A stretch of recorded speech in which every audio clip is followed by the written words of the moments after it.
Hello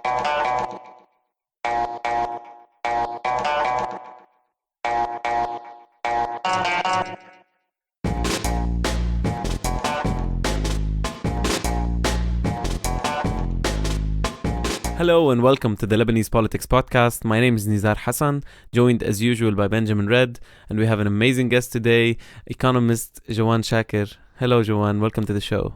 Hi Nizar, hi Ben. Hey. So tell us a bit about yourself before we start this. I'm currently a graduate student in history, but my claim to speaking about these things is that I actually studied economics, worked as an economist, I worked in money markets trading, and one of my fields of concentration now is the legal history of money. You've been very involved in the whole debate about, especially with activist groups, we've met there in a few meetings, right? About like whether to pay the debt or not, what kind of economic policies we need for the upcoming period. And this is going to be the second episode we do about basically this question of should we pay the eurobond that are maturing soon? Should we pay public debt in general in Lebanon? How do we approach this whole matter?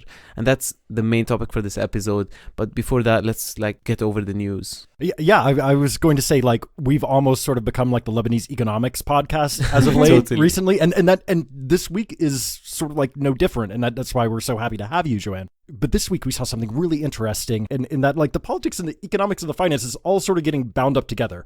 So we did have a little bit of sort of pure politics this week, and then it sort of slid into, well, what are we going to do about the financial crisis that's going on, right? Yeah. So big news, Lebanon has a fully empowered government. As of Tuesday, we finally have, after I think 105 days since Saad Hariri resigned back on 29 October, we finally on Tuesday got a government with confidence in Parliament. Parliament actually met. They got past the protesters. They may have met quorum and they voted and they granted confidence to the government of Hassan Diab. In that vote, it was only 84 MPs who attended, who were present for the vote, 63 yeses, 20 noes, and 1 abstention. And that was more than enough to carry the vote for the new government. Within those numbers, we sort of knew, who was going to be voting which way. Obviously, the FPM largely voted in favor of granting confidence. Hezbollah and the Amal movement, their blocs both fully supported the government. Tayyar Marada also supported it, as well as most of what we've called the Sunni Six, the consultative gathering, these non-future movement aligned Sunni politicians. The people who voted against, though, of course, the usual suspects, Progressive Socialist Party, the Lebanese Forces, the Future Movement. Can I say, Ben, what matters is, even if parties voted against, what matters is that they ensured there was quorum. I mean, yeah, for protesters, the question was not whether you're voting yes or no. We know how each bloc will vote. The question was whether you will stand with protesters and not provide quorum, or you will go in the session and basically allow the government to be formed, because no one had a question about whether the confidence votes were available or not. They knew the numbers, they were going to get the confidence 100%. It was just about the quorum being met or not. So Future and PSP, especially PSP among their constituency, they're blamed now quite heavily for providing quorum because most of their popular constituents are against the government. And also, I remember when I was on the ground the day of the session, we were protesting, etc. I was thinking that it's quite stupid for MPs who are against the government to be trying to reach Parliament in the first place, because there were thousands of people down there trying to prevent their convoys from reaching Parliament. So that put them in direct confrontation with the people that they're trying to be on the same side with. Also, politically, this wasn't really a very smart move by these MPs. I think the smartest would have been to just sit on the side. But there's definitely some deal between Berri and these blocs, or between the forces that form the government and PSP and Future, about this whole quorum thing, to make sure that the government is formed.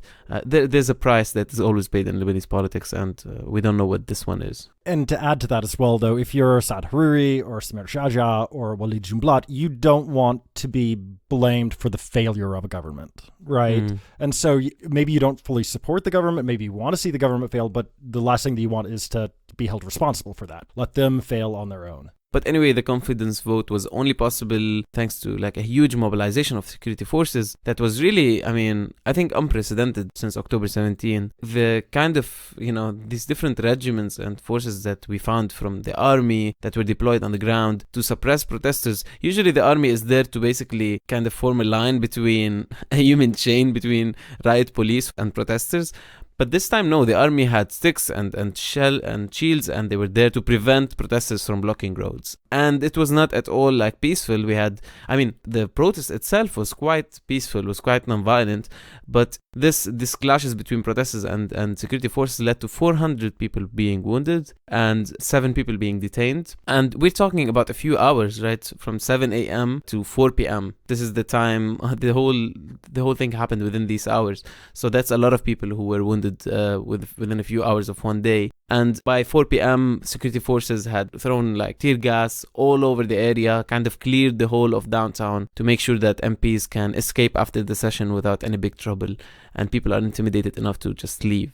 So yeah, it was not an easy confidence vote to get, and it was definitely a confidence from the parliament seats, but not from the streets. Which, if you want to hear more about the proper use of tear gas, you should listen to our episode a couple weeks ago with Mohammad Zbeeb of Human Rights Watch. She'll explain why the Lebanese security agencies maybe don't have the best training or don't always use tear gas in the appropriate manner according to international law. Oh, and can I add just one other thing really quickly? This session was supposed to be 2 days long, but obviously nobody wanted to fight these battles again with protesters on a second day, so they got everything done on Tuesday. They just sped through it all, had the vote, and it's done. It's interesting that they're breaking records, right? Because the budget vote was also super fast. Because there were also protesters outside. But he knows exactly what he's doing. He asked people to cut down their speeches and let's just finish within one day. Who cares what's being said here? It's just a whole theatrical play, so let's cut down with it. Exactly. We also, speaking of politics, we also had some fireworks. This past week, we had February 14th, which is the anniversary of the assassination of Rafiq Hariri in 2005. So every year, the Future Movement has this big commemoration in downtown. And if you want to know more about Hariri, we did an entire episode on him back, episode 35. Take a look at it. At this year's commemoration, Saad Hariri, Rafiq's son, gave a speech. And he said, he just unloaded on primarily Gibran Bassil. Assad said that, some people are still trying to blame my father for the economic situation, sort of like implicitly saying, referencing the Free Patriotic Movement and Gibran Bassil. He also sort of like made this claim that there were sort of like 2 presidents in Lebanon now. Whenever he had to deal with Aoun, he also had to deal with Bassil, right? So clearly this deal between Hariri and Aoun that brought both, that brought Hariri into the prime ministry and Aoun into the presidency back in 2016. If we didn't know it before, it's collapsed. It's gone. Yeah, this was the last nail in the coffin of this whole deal. But apart from this, from the attacks against Bassil, which Bassil responded to with a tweet that sounded like something you sent to your ex just after breaking up. It was this whole mess of a tweet, and no one was understanding anything. It had like thousands of people interacting with it, trying to decode what Bassil was saying as usual. But anyway, apart from this, Saad also included quite a sectarian dimension in his rhetoric in the speech, and the whole purpose of the speech really was to say that I am still here, and he literally used these words like I'm still here, I'm here to stay, I'm here to for the this whole politics thing. I'm not out of it, because that's like the big question. Is Hariri just a marginal figure now? Although he has a big bloc in parliament, but he seems to be not very influential, to say the least, on what happens in the country. And someone else is prime minister while he's in his youth with quite a big parliamentary bloc and quite good international connections. But, this whole thing was basically just him showing off that, I'm here to stay and making this case. And at the same time, there are 2 other factors that play into this. Number one is there's sort of the scuttlebutt around town, right? That certain international donors don't want to give money to Lebanon with Saad Hariri in charge, right? They want to replace him with somebody better aligned with their interests. We don't know this for sure. Everybody, we're talking about like Saudi Arabia, United Arab Emirates, countries like that. Obviously they're not going to come out and their ambassador's not going to say anything anti-Hariri, but there's a lot of rumors that they're not entirely happy with him, right? So that's one thing that feeds into it. And the other thing that feeds into it is a rewind back to 2011 when Hariri's government fell that January. What happened? He left.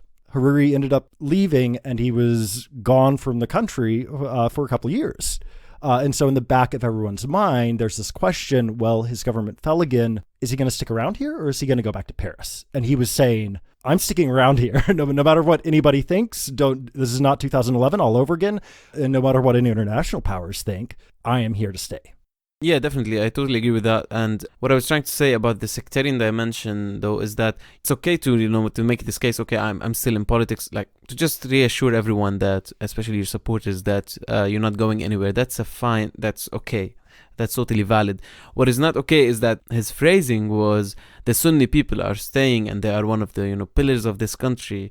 So what he's trying to do is beyond just saying, I am still here. He's saying, I am the kind of which he said before, I am the father of the Sunnis in Lebanon, Bay Sunnah or whatever, and the one who cares about them and the one who is basically representing their power in the political sphere, which is totally against all the rhetoric that has dominated the public discourse in Lebanon after the uprising. Even politicians have been quite ashamed to talk in sectarian terms. Hariri kind of was quite okay with that because it seems that it's his only card to mobilize Sunni constituents around him at this point when he's not in government and he's not really in active opposition. We'll see about that, but he doesn't seem to be in such enthusiastic opposition kind of mode. And also I think it's important to note here that some stuff happened in the run-up to the ceremony. So if you remember, Martyrs Square still has a bunch of tents in it, right? There's still a lot of people who are hanging out there, part of the Thawra, all of that stuff. But in the run-up to this big commemoration event, a bunch of Mustaqbal supporters, a bunch of Hariri supporters went down there and sort of hassled people, broke some tents, reportedly, attacked some people as well, reportedly. And then they left. It wasn't a very successful tashbih attempt. No, I think the demonstrators actually confiscated 3 motorcycles from the thugs. Yeah, that's what I heard. But yeah, it's like the first time that Mustaqbal people trying to show that they have, they have the thugs too to go and do these things if needed. But it wasn't very successful or intimidating. It was more... the bad thing about it is that it fueled a lot of jokes that have a kind of sectarian undertone as well, which is something that we always fall into. And we don't have this public sense of political responsibility to avoid these things. People get too much into this kind of political satire in a way that might hurt the revolution that they're fighting for. But in any case, this happened and created a line between Mustaqbal supporters and the revolutionaries in a way that was not clear before, especially that, a lot of people have been concerned that the future movement might be trying to ride the wave of the revolution, especially after Hariri refused to be prime minister. And speaking of the ruling elite's attack on the revolutions, we had sad news this week as well with leftist economic journalist Mohammad Zbeeb being assaulted in Hamra Street in Beirut just after he was giving a talk with the Secular Club of the American University of Beirut. He was giving this talk about the economy and obviously revealing what the banks and the 1% and the politicians have been doing with the economy. It was on Wednesday night, and just after he left, he was going to his car in the parking lot. Three men come from behind and they attack him without saying anything at all, so we can't know who sent them, but we have that on tape. Al Jadid has already put that tape out, and the next day this caused a lot of outrage because Zbeeb is not just any journalist. He's very well known. He's very well known, especially after the revolution started, because he's been kind of one of the main references for economic knowledge that people refer to. If you want to know anything, any critical perspective on the economy, just go to Zbeeb. He was, for background, until recently the head of Ra's al-Mal, which is Arabic for capital, which is like a little annex to Al-Akhbar newspaper. But he left Al-Akhbar newspaper in protest against the newspaper's stance against the revolution. So the newspaper was not siding with the revolution, it was kind of siding against it and fueling all of the conspiracy theories about the revolution. So Zbeeb quit recently from Al-Akhbar. I think the crucial role he's playing is in mobilizing. I mean, the economic knowledge, it's there. Other people do have that. But he was on the street every day for a very long time, speaking to people at street corners, on the sidewalk, during demos, and really getting people on the street, giving them a grip on what's going on with state finances and making them angry. And I think that touches on like one of the great thing about this revolution is that it made someone who was previously like, if you think 5 months ago, Zbeeb was like this guy that most leftists would know, maybe people who follow economic news would know, but he was not really like such a big public figure, because it was not like critical economic knowledge and analysis was not really appreciated. Now, because everyone is so concerned about the economy, and that's a great thing because the economy has been politicized so much, then the role of people like Zbeeb have become much more important and valued socially. So it will encourage other people to kind of pursue a similar path, which in my opinion is one of the great things that can happen. Like, one of the most progressive things is that more and more journalists focus on, providing this kind of economic insights. And one of the things he was talking about at this event before he was beaten up was this document that was spread all over, right? I must have gotten it like 5 different times on like WhatsApp and Telegram and whatever. It was this report from the Banking Control Commission that basically said how much money has left the Lebanese financial system. Comparing data from end of 2018 and end of 2019. So it included the whole year of 2019. And the top line number there was that about $15.6 billion left the financial system. But then the Banking Control Commission actually broke down from which size accounts this $15.6 billion came from, and about $15.3 billion of it, so basically all of it, of the net transfers were from accounts with $1 million or more, either in USD or Lebanese pounds. And so that just shows you that it was the rich people taking their money out. That's what happened. In fact, if you look at the smaller accounts, you see, especially in foreign currency, USD, people are actually putting more USD into the system. And what's fascinating about these numbers is that they manifest so clearly how, like, this important talking point that is basically that, a lot of money has been smuggled out of the country before the capital controls were imposed on everyone, mainly by rich people. And it's so true when you look at these numbers. Like, it's not smuggled in an illegal way, just transferred or withdrawn. And that's kind of, that makes the situation even more unfair, because the people who probably needed to transfer or withdraw quite a lot of money before the capital controls started, when, didn't know probably that this was an urgent need, and the people with a lot of resources and a lot of knowledge about financial system, etc., had a big advantage. But also the numbers that were part of that document show and confirm the extreme inequality we have. It's the numbers that we have are about accounts, not people. Probably due to the banking secrecy law. But we have 36 accounts that have over $100 million in Lebanon, and we have 1.7 million who have less than $3,300. That's a big chunk of the population basically owning very minimal amounts of money in their banks and in their bank accounts, while very few people owning a lot of money. Just really, the number of millionaires that we have has been estimated to be around 6,000 people. Now we have 25,000 accounts with over $1 million, and the number we had 25,000 accounts at the beginning of 2019. By the end of it, we had like 3,000 less. So a lot of millionaires basically took their money out of the country, or a lot of multimillionaires closed some of their millionaire accounts and took the money somewhere else. Well, they have to create jobs elsewhere. Oh, yeah, definitely. In Switzerland and Luxembourg and stuff. And getting into what I was talking about before about sort of the financial and political merging together, we had some other stuff happening this past week. There was a series of meetings by politicians on Thursday. We had like 2 meetings up in Baabda and another one back in Beirut at the Grand Sarai, basically to talk about the biggest thing was the financial crisis. First off, before the cabinet session up in Baabda, they had a financial meeting with all the bigwigs. Riyad Salameh was there, the president was there, Hariri was there, the ABL chief was there, the Association of Banks head was there, and some other people. The finance minister, obviously, weirdly, the defense minister was there, which everybody, that caught a lot of attention.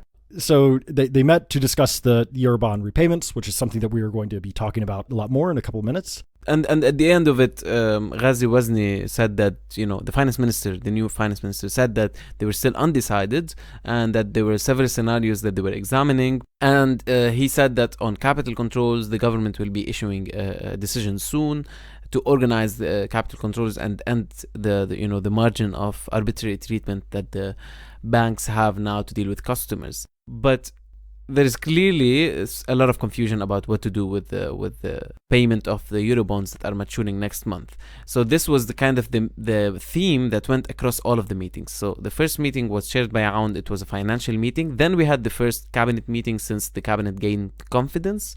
And in this meeting, a ministerial committee that will also include people from outside of the government was created to basically put not only economic policies like what McKinsey did in the report before, and we have an episode about that, and I will stop referring to previous episodes now, and but also like things like monetary policies and financial policies, which were not really discussed in reports like McKinsey's. It's not like a general thing about the economy. It's like basically what to do right now in all of these different spheres. And the most important part was the $1.2 billion that are maturing in March, the Eurobonds that are maturing in March. And as a result of this meeting, the cabinet officially requested support from the International Monetary Fund, basically to help figure out what policies are needed, and most importantly, the Eurobonds payment issue.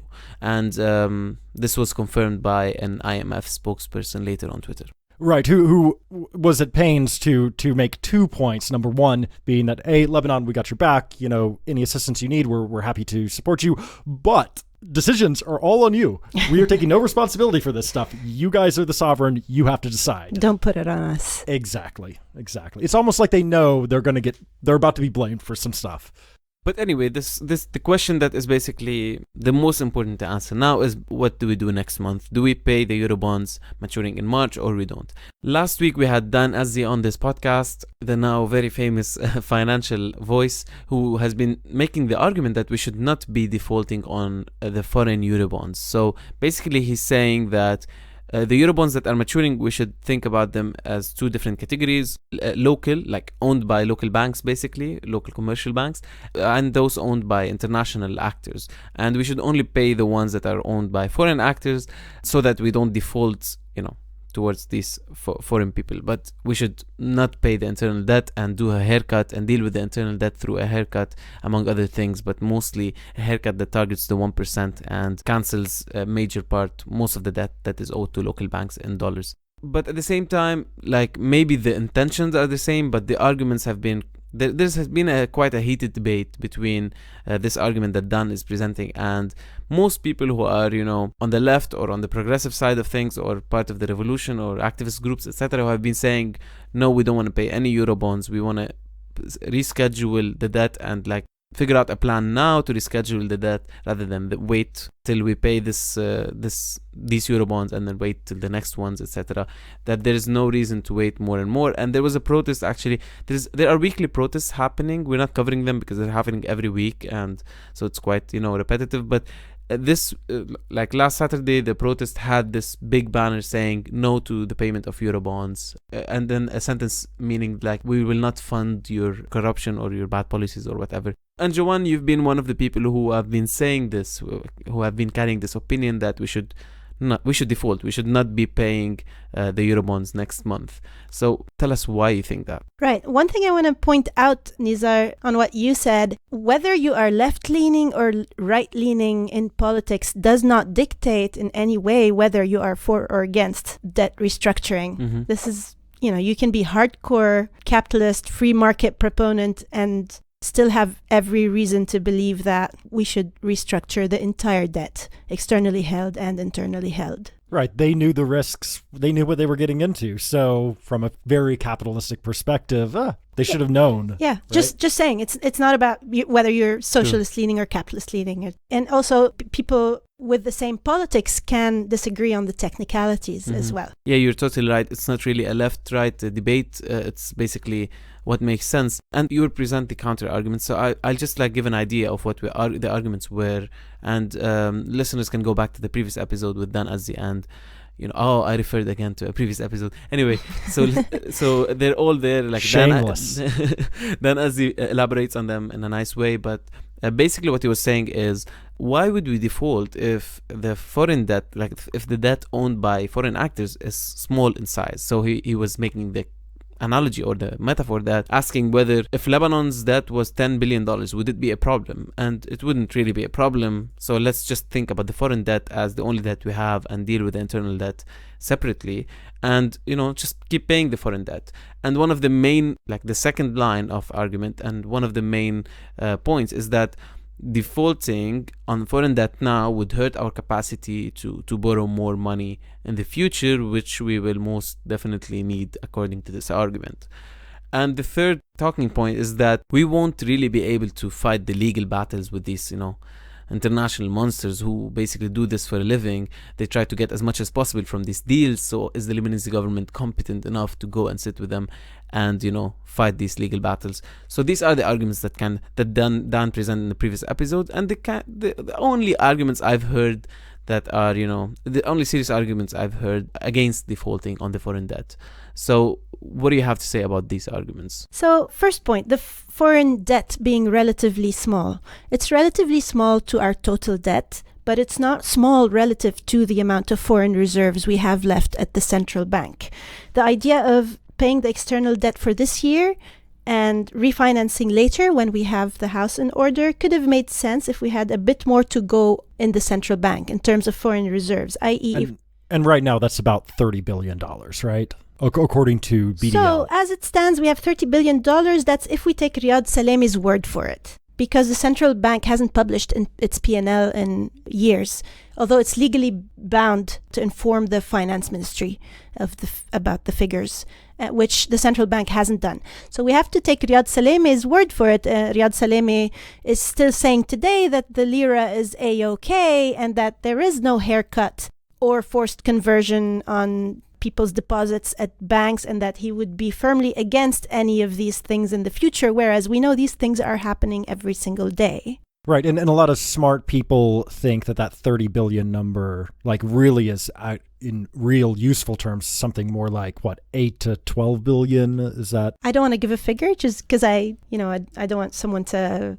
I've heard that number. Considerably less than what he says there is. Right. So some of this money, some people will say, is money that needs to stay there because it has something to do with local banks' relations with their correspondent banks abroad.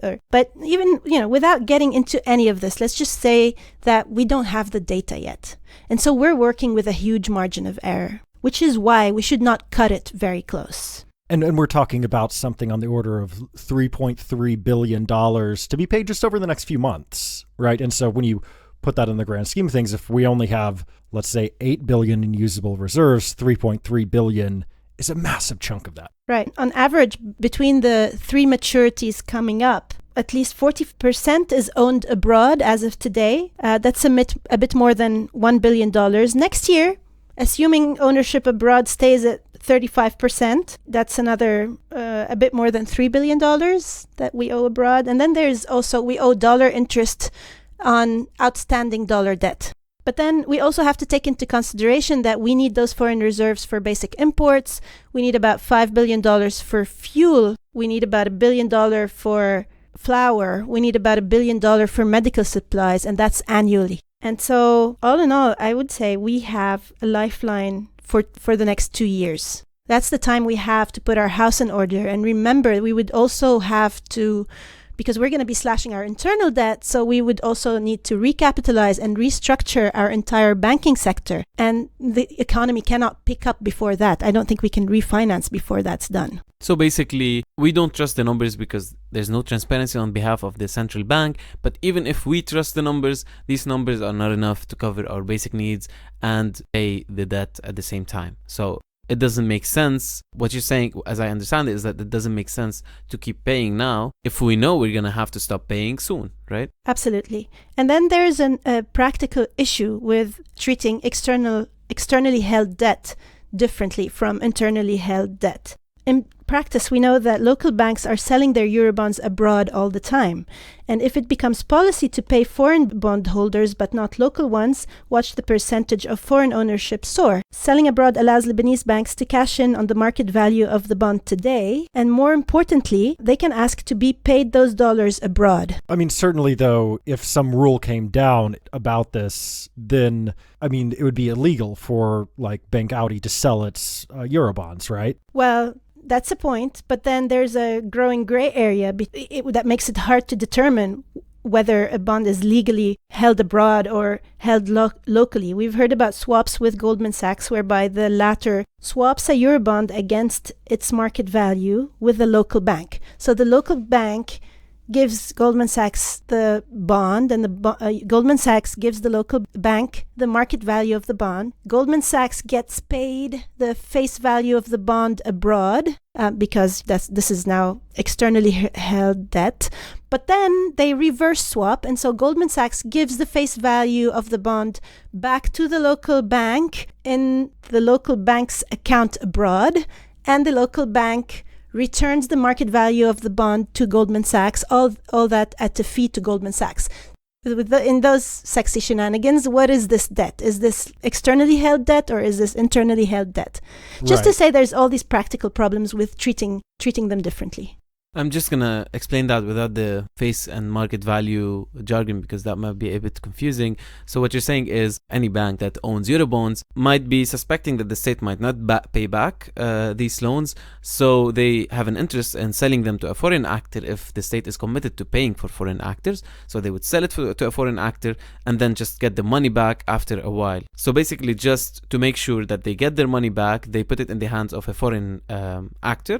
And then the moment the money is paid by the Lebanese state in full, they get their money back. And for that, the Goldman Sachs or whoever is doing this operation would get a certain, probably sizable commission for such a big operation. And we're talking here about hundreds of millions of dollars that the banks have sold in the past few months. So these are not like minor operations at all. They are really, really big. Or if a bank gets wind that something is coming down in cabinet or parliament, something like that, they could just, instead of resorting to one of these complicated financial products, they could just outright sell the Eurobonds, right? Before it becomes illegal to do so. Absolutely. The second point was that defaulting would hurt our capacity to borrow more in the future. This kind of cost to restructuring our external debt alongside our internal debt is extremely inflated in public discourse today.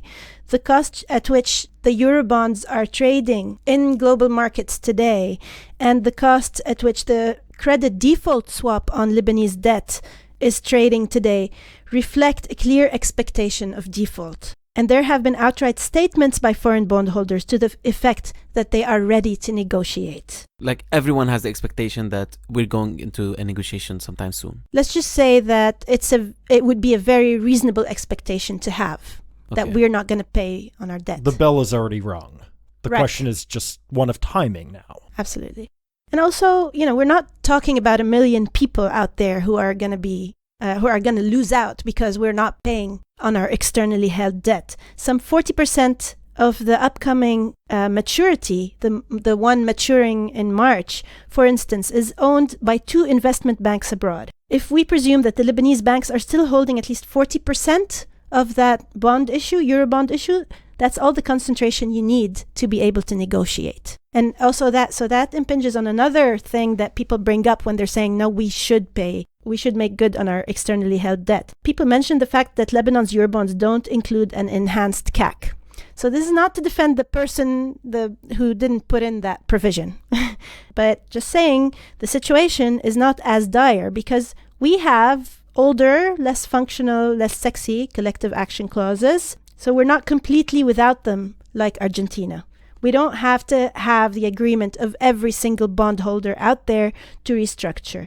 Lebanon's Eurobonds require 75% of holders' consent for any amendment of the terms, but on a series by series basis. So an enhanced CAC would say 75% of holders of Lebanese debt in general have to agree, whereas what we have now is like for every issue, for the issue maturing in March 2020, and then for the issue maturing in April 2020, we need to have the consent of 75% of the bondholders of that particular issue. So that makes it harder, it's more protracted, that's more legal work, but it's not impossible, and it's not like the situation in Argentina whereby one little fund can ruin this, can ruin the whole. There's no veto power for one Right. owner of debt. But I mean, even though it's not an insurmountable task, that still introduces costs that are going to have to be borne. We're talking about, we've got 3 principal repayments between now and June. So we're talking 3 separate negotiations in the span of like 4 months. That sounds like just a lot to spin up for a relatively weak state, going up against, the titans of capitalism, basically, Right. Who are ready to do this. They've got the personnel in place. Right. Listen, whenever we resort to international organizations or sexy multinationals, whether it's the IMF or McKinsey, the person they end up sending is Lebanese. The expertise is not beyond our reach. Our successive governments have not been resorting to this expertise because they probably have not been interested in running this country. They've been all about filling their pockets, but things shouldn't continue the same way if we're calling it a revolution. And I just want to say that the expertise is there. Yeah, I mean, at the same time, though, we have all the technical means to, build a great electricity network, but it just hasn't gotten done. So basically, this is like, there has to be a political change in order for us, like very, very quickly, in order for us to meet this challenge, though. Restructuring the debt presumes deep and radical political change. You can restructure the debt and borrow again in international markets and locally if you put your house in order. And when we say putting our house in order, we're talking about real political change, real and deep political change in the country. And obviously putting the state finances on a more sustainable footing, for instance. Absolutely. And fixing the financial system, right? The sector. Yeah. So one more thing I wanted to mention about the enhanced CAC. During the financial crisis of 2011-2012, the Greek government imposed, with the support of the IMF and the ECB, a retroactive CAC with a threshold of 75%. So their bonds didn't include that provision, but they went and imposed it retroactively on contracts that had been signed. If we do that, what do we gain from it? Well, in Greece's case, it made it easier for the government to negotiate the restructuring, right? Absolutely. They just said, you don't have a choice in this. It doesn't matter what the contract says. We are retroactively putting this new clause in that gives us more power. Do I Yes. understand that right? CAC stands for a collective action clause. This is a clause in the eurobond agreement which says that you don't have to have the consent of every single bondholder to change the terms of the contract, which you need to do if you're restructuring the public debt. A collective action clause might say, for example, that all you need is the consent of 75% of the bondholders, and that, and then the terms of the new contract are binding on the other 25%. And so that helps us, makes it more efficient to negotiate, because then, if local banks hold 40% of the issue, and then 2 major investment banks abroad hold another 40% of the issue, that's all, you need the agreement of these few people, and then the other 20% can't push against that. I should also mention that the talk about foreign courts seizing our gold reserves, our central bank reserves abroad, or Middle East Airlines planes is not very precise, because all these assets are owned by our central bank. But when the sovereign defaults, it's the sovereign's assets that are at risk. It's not the central bank's assets that are at risk. These are 2 separate legal entities. But certainly that could be challenged in court. Well, there are experts who are affirming we should not be worried about that. An example was given a few years ago when a Middle East Airlines plane was seized abroad. But the issue back then was with Middle East Airlines itself, not the state. And finally, the argument goes, defaulting will hurt our capacity to borrow in the future. I don't know how anyone can say that after we've seen Argentina, Ukraine, and many other examples. Ukraine defaulted, restructured, and now it's the sexiest destination for emerging markets' sovereign debt. So basically, now that we've deconstructed the arguments that are against defaulting on the foreign debt, and you gave the counter arguments for them. Beyond this defaulting versus not defaulting debate, do you agree with, for example, what Dan was mentioning on the previous episode about the need for a haircut on the 1% to tackle the internal debt? Or how do you think we should, because that's only one part of the debt that we're talking about when we're talking about the foreign debt. It's a minor part compared to the huge debt we owe to the commercial banks basically here, in dollars and in lira. So how do we go about that? Like, just to wrap up this episode with something like that goes beyond the defaulting debate. Absolutely. So there's more widespread agreement that we should definitely restructure our internal debt. And the figures that have been thrown out there is people have mentioned slashing 70% of the principal, not mentioning interest. Now that's going to have costs. The banks are going to require capitalization because the local banks are the parties that hold these bonds, which we're not going to repay. Now, to recapitalize the banks, we're going to, where's that money going to come from? It's going to come from bank owners, from shareholders, preferred shareholders. Ultimately, there might be capital from abroad interested in recapitalizing our banks if the present owners are not interested in recapitalizing and staying in the business. Ultimately, we're going to get to deposits. So Dan is absolutely right that there is no formula today which says that we can save all the deposits. And so the question is, who bears the brunt? Which deposits are we going to touch? Wait, so a haircut, it's done. It's a done deal. Well, there are arguments out there. There are different viewpoints out there. Some people argue for a bail-in, which is basically rather than just, one-time tax on large depositors, it would be sort of taking away their money, their deposits, but then giving them equity instead. There are different versions of this viewpoint. Some people say you can give them equity in the banks for their dollar deposits. Other people say you can give them equity in the public sector, public corporations, MEA, Casino du Liban, electricity company, communications. And some people suggest creating a fund in which they would have equity, which would be supplemented with capital injections from the Lebanese diaspora, which would turn into a fund for small and medium-sized enterprises. My issue with this approach is that it is ultimately compensating the large depositors with public funds, because that equity you give to the large depositors could have been publicly held. So let's imagine creating this fund that would support small and medium-sized enterprises. You can say to depositors, okay, we're not going to be able to give you your dollars. Here's equity in this fund. And 10 years down the line, they can sell this equity and they'll get their money back, so to speak. But if, on the other hand, the government taxes these depositors and uses the proceeds of this tax to create this fund, 10 years down the line, the state can sell its equity in this fund, and that would be public revenue. So we're basically going back to the old formula of subsidizing rich people with public funds. So, and you think, like, if when the haircut happens, it should happen, but only on large depositors. Absolutely. Only on large depositors. We're talking with people with more than $1 million in the bank. And even then, it would be an incremental tax. So people with $2 million in the bank would not pay the same thing as people with more than $100 million in the bank. And the numbers that people are talking about, we could probably make good by only touching the interest that these accounts have accrued over the years, which is extremely excessive by any standards. So it wouldn't even hurt their principal. Which is what Dan was saying in the previous episode. And a lot of people are saying the same thing. Like, if we just calculate how much interest has been accumulated and we remove it from the account, we tax the account accordingly, we can make it happen. And there's no argument that, you're taking people's money, because this is your money today that you own, that you got on very, very high risk. And you prefer to do that instead of investing it somewhere or putting it in a safer place. So you expect to pay a fine for this very high risk investment.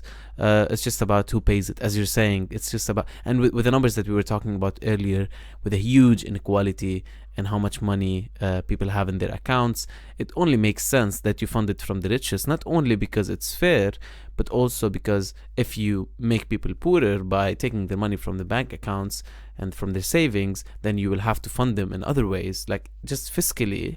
Even if you're like a right-wing economist, you should look at this and say the state should not be creating expenses for, next year and the year after by making people poorer and taking from their bank accounts today. And the money that we have in the largest accounts are enough to fund what we need, so we don't need to touch beyond the 1% or, at least the top tier of account holders. Absolutely. Can I ask like a larger question though? One of the big problems is that there is so little trust in the financial system right now. It seems, from my view, like trust has been destroyed for the next generation, right? Who's going to put their money at the bank unless they have to in the next couple of years? But we really need to reestablish that trust. Is it possible? How do we get there? You can impose a haircut on the largest depositors and restructure your banking system. People will put their money back into that system if you really clean up. And when we say really clean up, I don't think that can happen with the current political class. And I think this is why it's called a revolution. We're back to the main idea that the fact that we always face while talking about economic affairs in this podcast or anywhere is that as long as political will does not exist, there's nothing that can restore confidence in the economy and move us, beyond the crisis we are facing today. It's really all about political will and political decision making. It's about whose interests are served and protected by the politicians, but also who is in power mainly. So without any kind of regeneration of the of the ruling elite in Lebanon, it's hard to imagine a much better place that we could be in. Anyway, I think that's a good note to end this episode on. Thank you so much, Joane. Yeah, thanks so much. Thank you, guys. We really enjoyed this conversation, and we will be back with another episode in 2 weeks. Stay tuned, and until then, I'm Nizar Hassan. I'm Benjamin Red. I'm Joane Chaker. And this has been the Lebanese Politics Podcast.